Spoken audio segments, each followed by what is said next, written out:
Okay, let's look over the sample test for chapter 5 in 154.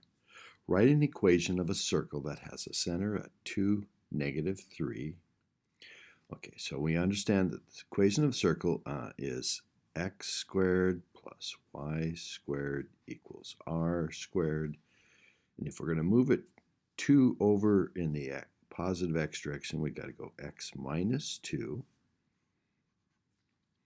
And if we're going to do it down 3 in the y direction, then we got to go y plus 3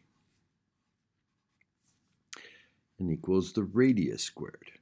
Well, if 0, 4 is on the circle and 2, 3 is -3 is the center, the formula for the distance between the 2 points, which would be the radius, is the change in x, and the difference in the x's is 2. So the change in x squared plus the change in y squared and square root using the Pythagorean theorem. So the change in x is 2, and it doesn't matter whether it's plus 2 or minus 2 because we're going to square it. And the difference between -3 and 4 is 7. And so we get 4 plus 49 is 53. And that's what the distance between these 2 points is. So that's what the radius is. If I'm doing the radius squared, it would be 53. And to just check to make sure it goes through 0, 4, I can put 0 in here. I get 4, -2 squared, which is a 4. And if I put 4 in for the y, 4 plus 3 is 7, squared is 49. 4 plus 49 equals the 53, so that checks it. But that's the equation. On the unit circle, if the y-coordinate is 0.625, so the unit circle, and that means all the way up here in the y direction, and this is the y-coordinate, is 1, so halfway would be 0.5, so 0.625 is somewhere here, which could be there or there. What are the x-coordinates? Well, if it's the unit circle, it's x squared plus y squared equals 1 is the equation of the circle. And if that's the y-coordinate, we have x squared plus 0.625 squared is 1. So I'm going to square that, subtract it from 1, and that's what x squared would be. 1 minus 0.625 squared is that 0.6093754, something like that. Anyway, and now I got to take the square root of that.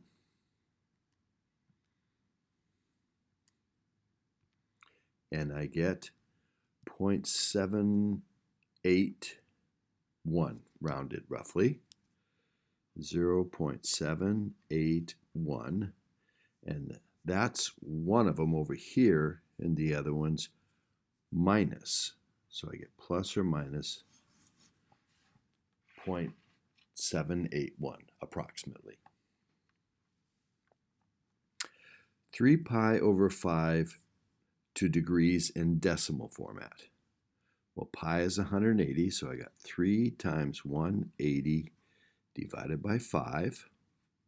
Pi radians is 180 degrees, so 5 goes in 180. Let's see, 336 times 3 is, I believe, 144. Maybe not, 108.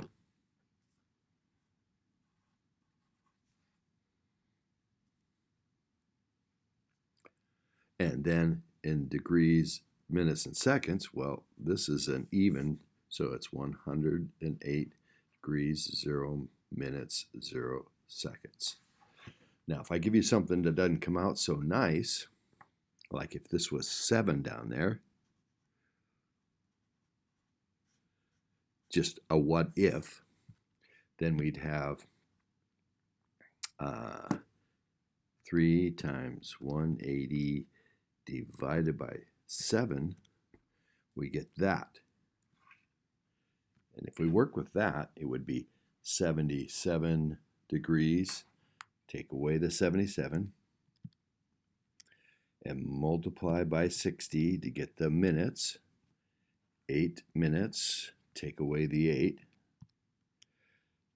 times 60 to get the seconds, and 34.3 seconds-ish. That's if it didn't come out to be such a nice even number. Okay? Well, here we have one that's not such a nice even number. So let's change it to decimal format. So I have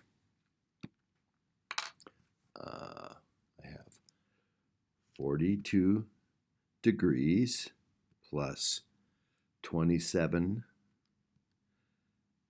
60ths of a degree, because every minute is a 60th, 1/60th of a degree, plus 19 seconds, and there's 3,600, or 60 times 60. So I got to divide by 3,600 seconds in a degree, and that comes out to be 42.4552 in decimals, the decimal form of it. I guess rounded off, that'd be a 3. And then change it to radians. So when you're converting, you're either multiplying by pi radians over 180 degrees, or 180 degrees is pi radians. We want to get the degrees to cancel, so we're going to multiply by the one that has degrees in the denominator. So to get the answer for here, we're going to take this times pi,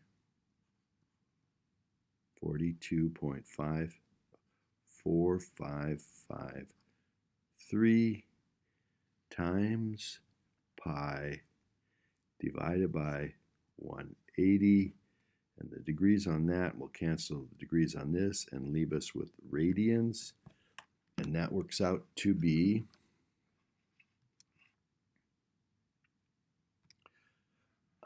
so we got this, we got to take it times pi divided by 180, and we get to be 0.740910 rounded radians.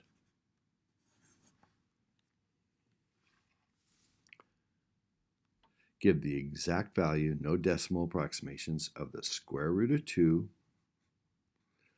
times the tangent of 30.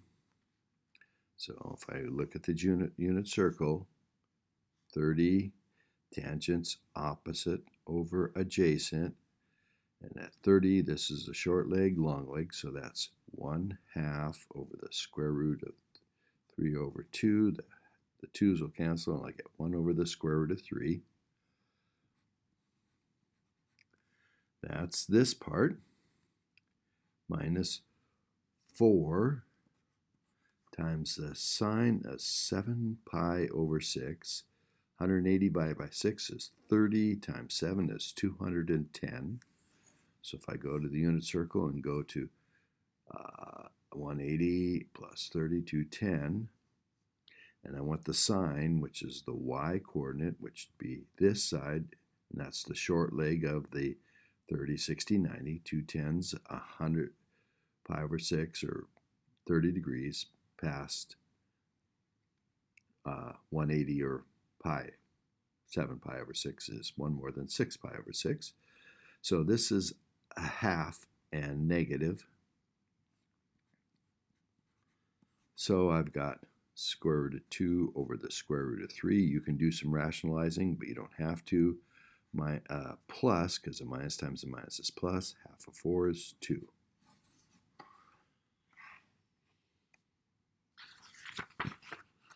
Page 2. If the sign is 5/9, so on the unit circle, if I'm at 5/9, I'm up positive. All the way up would be 9/9 or 1. 5/9 is a little over halfway, and I'm on the unit circle, so I got to figure out the cosine. This is minus 5/9. This is 5/9 plus 5/9. And I got to figure out this side or this side. In either case, it's a right triangle, and the hypotenuse is 1, and this side is 5/9, so x squared plus y squared equals r squared, x squared plus y squared equals 1. But the cotangent's negative. That means either the sine or the cosine has to be negative, and so the only place we're going to have one of them being negative is not here. So we have to be here, and the cosine is going to be negative. So the answer will be negative, and if the sine is 5/9, 5/9 squared, sine squared plus cosine squared has to equal 1. So let's work this out. So that's 25/81 plus cosine squared phi equals 1 squared, which is 1. So I take 25/81s from 1, phi I guess it is, and I get, this is 81/81s minus 25/81s is, 25 from 81 is 60, 56.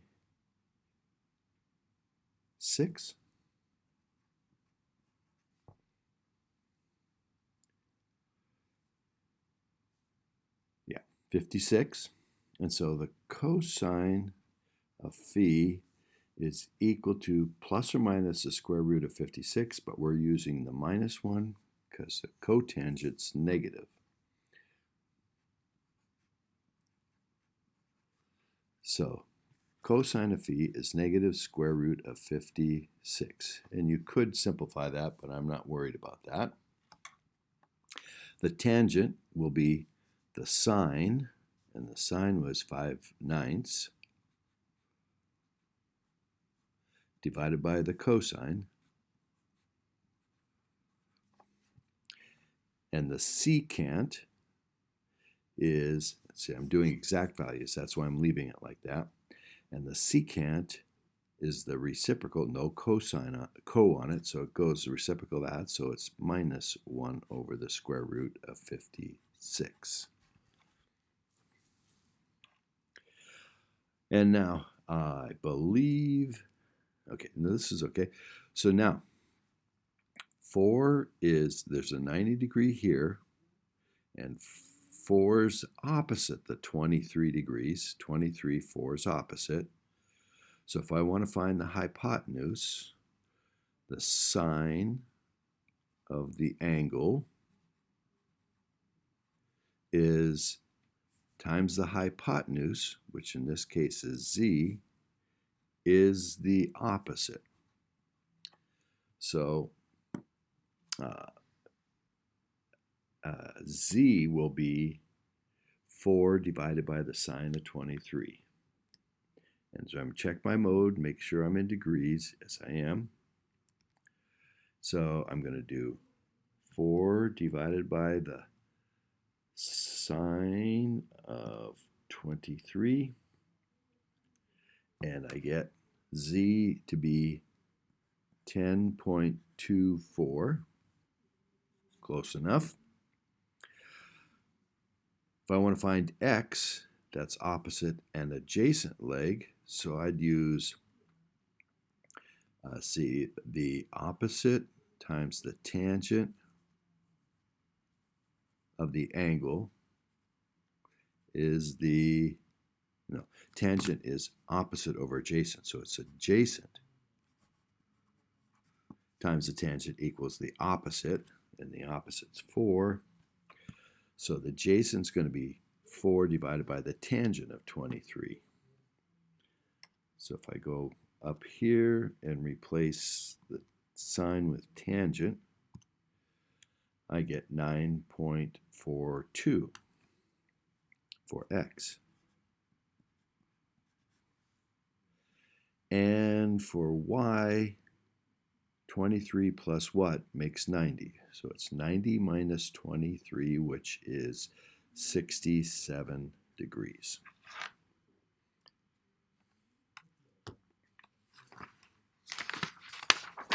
Page 3.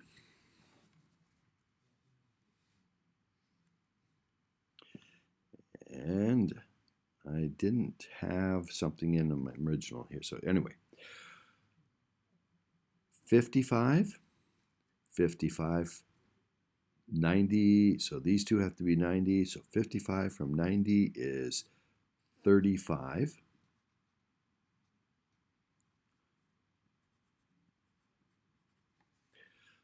And if I want to find y, that's opposite the 55.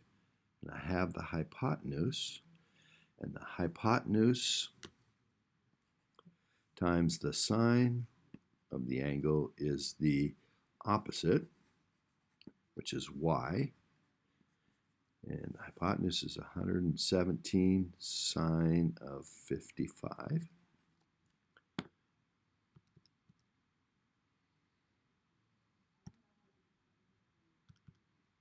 And I get 95.84. And if I want the adjacent, the hypotenuse times the cosine, the angle is the adjacent.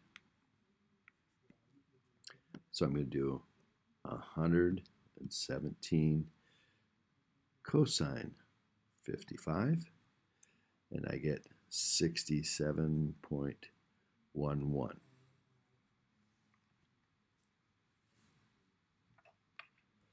Okay, down here, if this is 90 and 15, this has to be 75.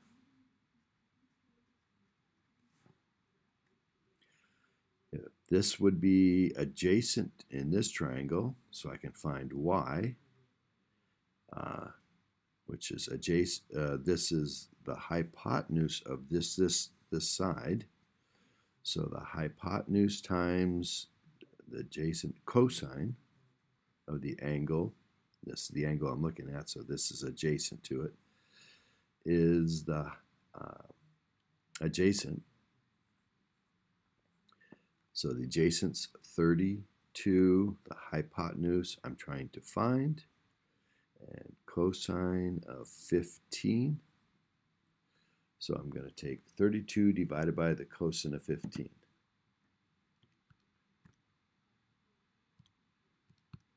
And I get 33.13.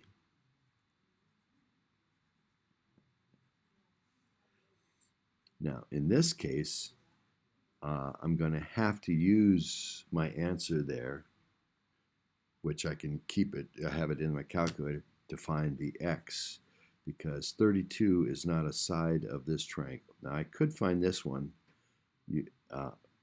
using the trig and then go and find this one, but I can also use this bigger triangle. Well, I didn't say that this was 90, but it has to be. If that's 15 and 75, this also has to be 90. And so I can say 75 That's the opposite, and I want the adjacent. So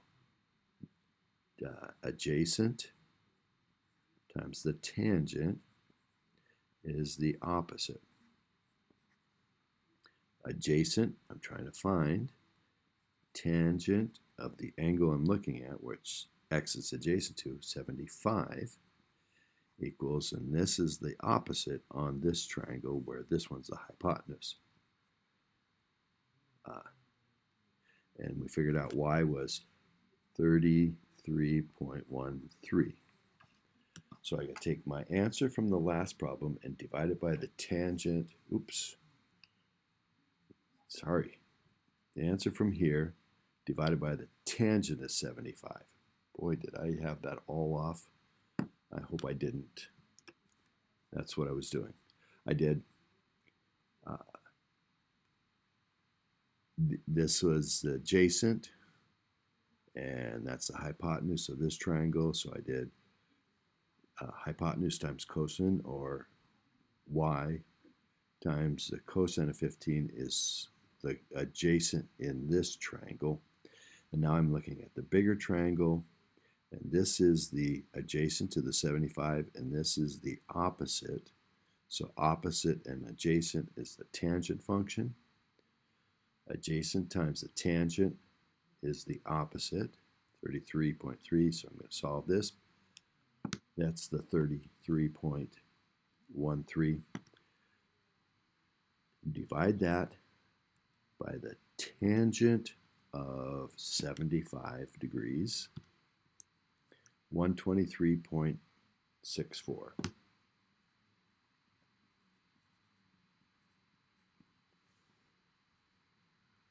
Okay, sorry about getting it off the screen. I have to watch that more carefully. I'm out of practice. And now these. Well, sine squared of an angle plus cosine squared of an angle is the Pythagorean theorem. The y-coordinate plus the x-coordinate squared and added on the unit circle is always the radius squared, or 1, because it's the unit circle, over the cotangent of phi, and the cotangent, 1 over the cotangent's the tangent of phi.